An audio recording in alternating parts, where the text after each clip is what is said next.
Good. And so we can either do the interview or do a sports center section here. Let's roll. Let's go to work. Let's go to work. Dan and Christy Santos here with Windermere. We love real estate and supporting our community. Between property showings, we love to stop at our favorite businesses, talk with local owners, and bring their stories to you. This is our Bellevue Eastside. Well, hello friends. The Cowboys here today with a timely interview if you're looking to buy a house. We're with Penrith Home Loans today here in Bellevue, Washington, speaking to the mortgage consultant Dave Henn from our office. Dave, welcome. Thanks, Dan. Appreciate you having me. Yeah, it's a pleasure to have you here today because a lot of people are, as you know, holding off purchasing their new homes because of the market right now. So we want to delve in and talk about that in a little bit. But first, everybody would like to get to know you a little bit. So can you let us know where you grew up? And Yeah, I grew up locally. So I grew up on Mercer Island, and I went to Seattle Prep High School, and then I went to WSU, go Cougs. And I've lived in Bellevue now probably 30 years. Oh wow, so you've been on the east side for quite a while. Yep. Local guy, okay. So right now, what about, you have a wife, kids, pets? Yep. I'm married to Sandy Nichols, who's also a Windermere real estate agent. I have one son who's grown up and left now. He's 25 and he's playing basketball in Japan. And Sandy has 2 cats and a dog. Well, I hope she's not counting you as one of the dogs. No. No dog house for you? No, I'm down further. Oh, okay. So let's talk about some of your favorite things to do in Bellevue and on the east side. Like, what are some of your favorite restaurants or parks that you like to go to? Probably the most stuff I do. I used to play a lot of basketball and a lot of golf, and now I'm down to a lot of golf. So play a lot of golf at Glendale. Wow, that's a great course, and golfing is always a great sport. I love it. And I work out a few days a week at the Bellevue Club. So I've been a member there for 30 years. Well, I always want my mortgage specialist to be in shape, so that's a good thing. I try. So tell us a little bit, how did you get started in the mortgage industry? Because I know you way back from the wireless industry. Yep, I worked in the wireless industry from 86 to 98. And then I was traveling too much and just decided I wanted to do something to control my own day. And I had an accountant who was my accountant from college who also owned a mortgage company. So I met with him and got into the mortgage business in 2001 and just freed up my day. I was able to take my kid to school and pick my kid up from school and just control my day. And so I've been doing it now 22 years. Well, good for you. Congratulations on a good career, and I know you've helped a couple of my clients out, and I've definitely appreciated all the work that you did. Hopefully going through these questions, the people out there will see just how much responsibility you have and how much you actually have to do in a transaction for them. But I'd like to have a disclaimer out there up front, folks, that Penrith is a Windermere company. Maybe you can explain that a little bit and how that works. Yeah, so Penrith's a local company, and we used to be owned 50% by Home Street Bank and 50% by Windermere. And a couple years ago, a group of Windermere owners bought the other 50% of Penrith. So we're locally owned, but we're owned by a group of Windermere owners. But anybody can use us. You don't have to be a Windermere agent to use us. And that's why they changed the name years ago. It used to be Windermere Mortgage. They changed it to Penrith Home Loans because a lot of people thought they couldn't use us unless they worked at Windermere. And the only thing Penrith is a street in the Laurelhurst neighborhood. No. Is it really? Yeah. I didn't know that. That's interesting. Doesn't stand for anything. So let's talk about your loan network, lender network, or investor group that you work with. How many different people do you work with to support? So behind the scenes, we have about, I'm not sure exactly, but let's call it 17 investors. So we do everything from some jumbo loans to tons of conventional loans to high balance loans to FHA loans. So we cover the gamut, and in order to do that, you have to have a lot of investors on the backside. We fund every loan in Penrith's name, and then on the backside, when we lock it, we know who we're going to sell that loan to up front. So do you have a wide range of mortgage products, including FHA and VA loans available? Yep, we do all the conventional stuff. We do FHA, we do VA, we do all the 3% first-time home buyer programs, the Fannie Mae and the Freddie Mac. So we do all those. Okay. So about interest rates and fees regarding their loans. What's the current interest rate this week? Interest rates right now are running probably 7.25. So if you're watching a month from now, this is September 15th, and that's the rate effective today. So what kind of fees or closing costs can people expect when they do a loan? Most of the time when people are locking rates, especially when rates are high, I don't recommend you pay any fees to buy the rate down. Because I think in the market it'll come down in the next year, year and a half, and everyone's gonna refinance anyway. So the normal fees, what we call as one-time closing costs, they're probably $3,000, $4,000. So you're gonna pay title, you're gonna pay appraisal, you're gonna pay a credit fee, you're gonna pay a flood fee to make sure you're not in the flood zone, and then you're gonna pay the standard title, escrow, and recording at the county. Those are one-time fees you pay once. Those aren't really our fees. Those are fees no matter who you do a loan from. You have to use all those pieces of the pie. Can't get away from it. Nope. Okay. What kind of loan programs do you recommend for different types of buyers? You know, like first-time home buyers, investors, things like that. How do you determine which investor to work with? Well, the first thing you do is when we build a file, we're gonna know what the credit score is, we're gonna know what their debt to income is, and we're gonna know how much money they're putting down. And from there, when we run the file, it'll tell us what investors are eligible. So not all investors want every deal. So you gotta look at those three components, and then we figure out our options. And to be honest, then if there's three that are eligible for your program, when we go to lock, we underwrite it that way. And then when we go to lock, we just take who's ever best that day, price-wise usually, on there, because that changes every day too.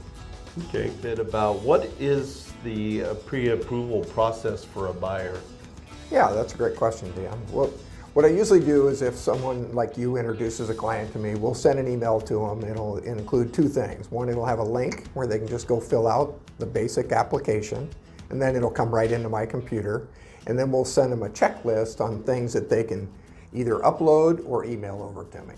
And with that, we can build their entire file. So what we're really looking for is income, assets, and credit.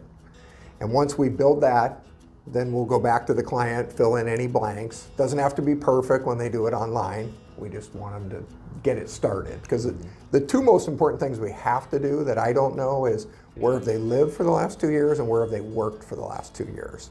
I can't make that up if they've had 4 jobs. So we fill all that in, then we fill in the blanks usually on the phone, and then I immediately click a couple buttons and send it to our underwriters. Then our underwriters will go through all the documents. So there's kind of a initial approval where I build the file and I upload it to the Fannie Mae or Freddie Mac engine, and we get an approve eligible. Then the second phase is we send it over to our underwriters to get an initial approval, and that may require a couple things. And if we get past that and we fill in the last couple items, then we get what's called a full-blown approval. And that's where we can guarantee the loan. We can guarantee a 21-day close, and usually if we can't make that date, we'll pay the buyer and seller both $5,000. Wow. And what I tell the client is, we're not gonna pay the 10,000 bucks. We have 2 funnels. One says, here's your pipeline, and the other one says, here's our guaranteed pipeline. So we make sure every day that someone looks at that file. So I tell people, if you do the work up front, it's your opportunity to cut in line when we have a contract.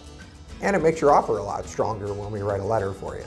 They said, underwriters have seen all the documents, you're completely good to go, and we can close it super quick. There seems to be a lot of confusion with my buyers. I'm pre-approved, and they need to be pre-qualified. Can you kind of explain the difference to that for the audience? So a pre-approval says, I looked at your stuff and I think I can get you a loan. Now, we're not going to write a letter if we don't think we can get them a loan. But some people, if they have the time, need to go through the pre-approval, then the approval, and then the guarantee. Unfortunately, real estate happens on weekends and evenings. So if a client calls me on Saturday morning, obviously we don't have time to have an underwriter look at it, but I can look at the income, assets, credit, and upload it to the Fannie Mae engine and get it pre-qualified for them. It's not completely approved because the underwriters haven't looked at everything. It's pretty simple on a basic loan. It's not as simple with someone that's self-employed with bonus and commissions and that kind of stuff. If I look at the income, assets, and run their credit, so I know their credit, I know exactly how much money they make because I've seen their pay stubs, and I've seen the bank statements with no goofy deposits or any of that, we absolutely could write a letter on a Saturday for someone. Well, that is really good to know. The typical timeline for securing a mortgage and closing on a property. I would say the number people use a lot is 30 days. Today, the market's a little slower. I think most deals are getting done in 20 to 23 days today. Really? The way to do it the quickest is to make sure the faster the client can give you the information, the faster we can go. So if I send them the email and they send me all those documents day one, we could probably have it underwritten in 3 days. And we're good to go. Like some of them are very detailed, and the only thing we got to do is get a purchase and sale and order the appraisal. But if the clients don't send the information, you can't go any further. And a lot of times we get 70% of the information. You kind of need pay stubs and bank statements. I think you mentioned this earlier, but can you really talk about the things you do to ensure that the financing process stays on track and meets the closing deadline? I always tell everyone, communication's the number one thing. We all have to communicate. The realtor, the client, and us. So if I'm not getting the information, then I will go to the realtors and say, here's exactly where we are, and we're waiting for A and B. And then they can reach out to their clients. Because I can only ask so much for the information. And I tell every client I meet with that's new, you're never in a hurry till you're in a hurry. So let's be in a hurry up front, because then when you find the property on a Saturday, we're further ahead. A lot of people, and I see it all day, is they're really not in a hurry. They're poking around, they're looking for houses, and all of a sudden they found the house, and now it's a fire drill. So I try to get them to do it all up front, but I get it. That's how life works.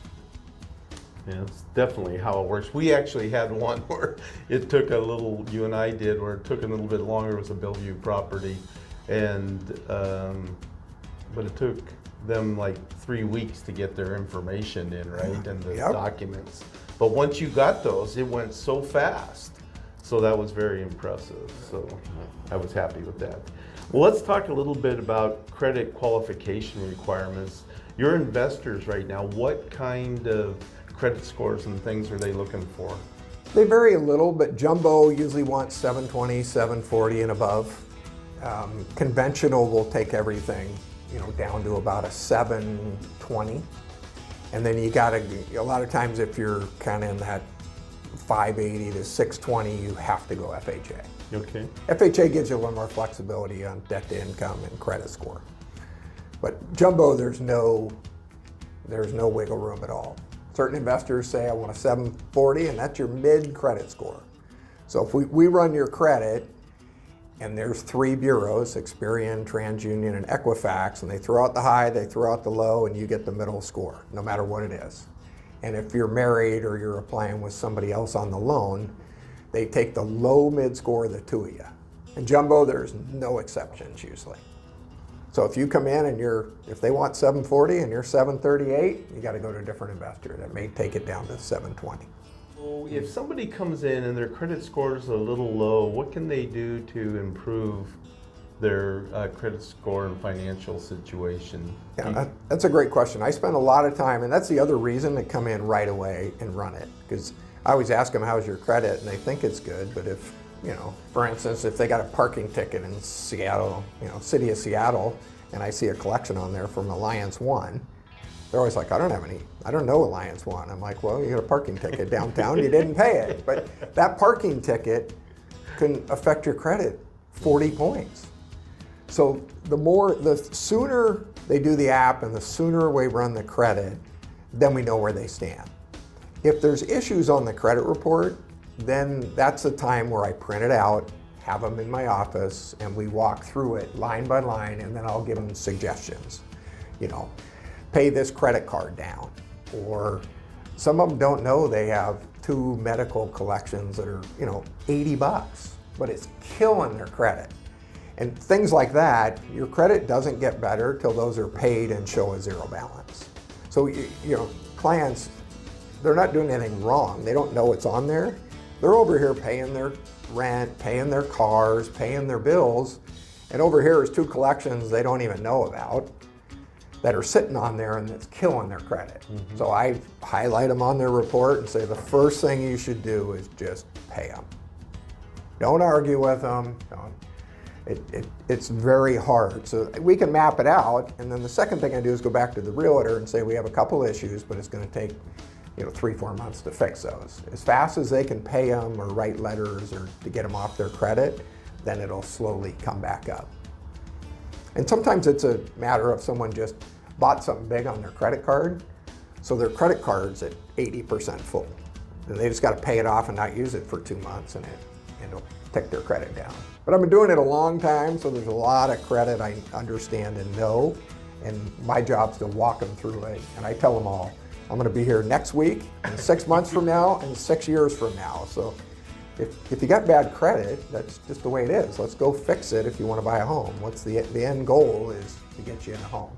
So do you partner with and refer clients to any of these credit repair companies that are out there? I personally do not. Okay. I had one local person that no longer is in business. The big credit bureaus or the big credit fix companies, they're not in town. They all want a couple $1,000s up front. I just find they don't know any more about credit than I do. I can tell them where to write the 3 letters or what accounts to pay off. So I would rather just do it. That'd be great. myself. You can save them a little money then too. Yeah, because if they don't do anything, then they just waste a bunch of time and money, and it doesn't help them. They can take the $2,000 and go pay off their couple of their things on their report. Okay. So Dave, can you tell our audience how rate locking works and when they should consider locking in a rate? Absolutely, great question. So rate locks are all coordinate to the close date. So if somebody has a purchase and sale and they're going to close in 34 days, you cannot do a 30-day lock because your 30-day lock locks in that rate for 30 days or less. So in that situation, you'd have to do a 45-day lock. So we can do 15-day locks, 30-day locks, 45-day locks, 60-day locks.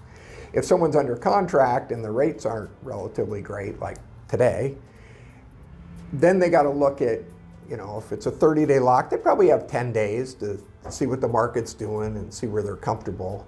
I personally like the lock where they have, you know, a few days on the other side. So if they're closing on the 26th, let's make sure our lock goes to the 28th or 29th. Just in case something happens, we still have a few extra days to make sure we close the loan. But Okay. once we lock, I tell the client, that's the part where we hold hands and jump off the cliff together. Because everyone wants to know what happens if rates drop or what happens if they go up. So at some point, we can look at rates 2-3 days in a row, and at some point you just follow your gut and hold hands and jump off the cliff together. The Thelma and Louise moment. Exactly. A little bit about mortgage insurance. When is mortgage insurance required and how does it impact the monthly mortgage payment? So mortgage insurance is required anytime somebody doesn't put 20% down on their mortgage. And then it's tiered. So if you got 5% down, 10% down, 15% down, you have to pay a percentage of the loan depending on how much of the 20% you don't have down. For instance, if you put like 10% down, I think you got to insure the loan 25%. And what private, PMI is what it's called, and it stands for private mortgage insurance. What it guarantees is if you do not pay your loan, the bank gets a check. So if you got a $500,000 loan and you're guaranteeing it, whatever, 25%, I think it's, they get a check for $125,000. And you are paying the policy for the bank to insure that loan. So the only way for somebody to really avoid PMI is to get the 20% down. Yep. Well, what about, is there any exceptions to that? What if I'm putting 10% down, but I'm buying the house from a family member and I'm getting it drastically under market value.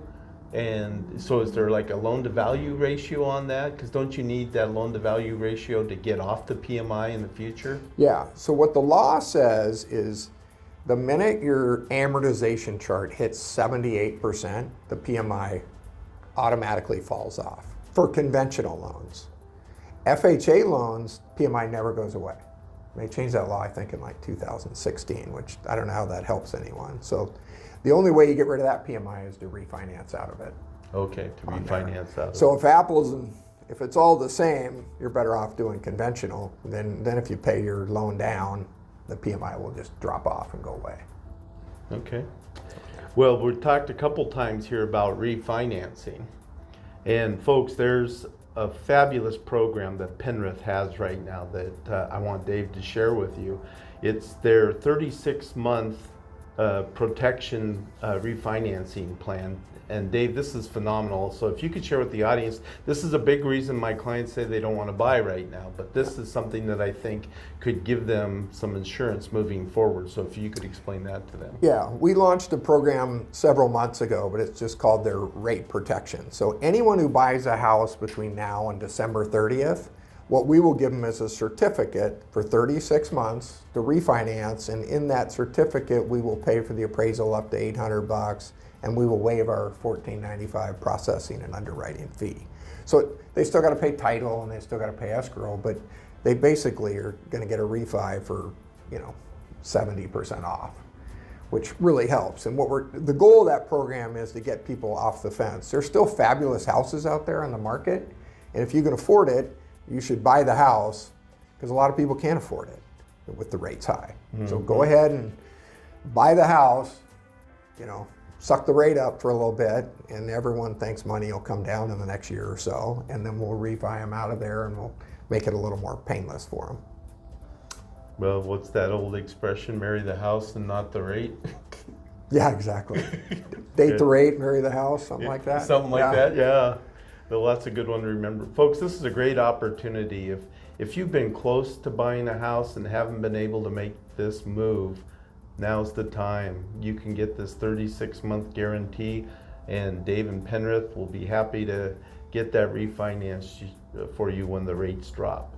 I actually think this is a really good time to buy if you can afford it, to get into it, because while prices have been holding, it's not going to be as competitive, because when the rates drop, you know what's going to happen.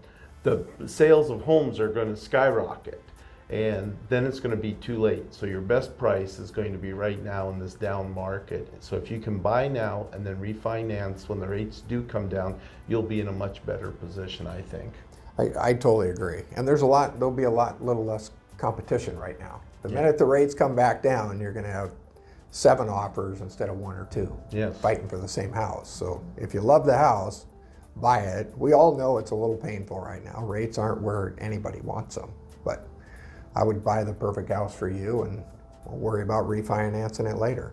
I was wondering, is there anything about Penrith that I haven't asked you about that you can share about the company that you think would be important for our audience to know? I think the biggest thing is that we're a local lender. We think the community is super important.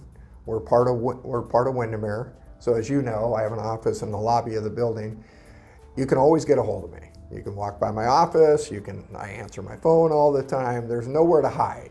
Versus some lenders that aren't even in the same state, you can't get a hold of them. You can't get a hold of them on Saturday. Mm-hmm. Versus I get how the business works. My wife's a realtor, so if I don't call you back on a Saturday, it's not a good thing. So communication is the key. Being local, we can call anyone in the company to make sure we get your deal closed on time. And it's important for us to support Windermere and our local community. Well, Dave, I sure appreciate you taking some time to spend with us and help educate our audience. And we'll be putting Dave's contact information up.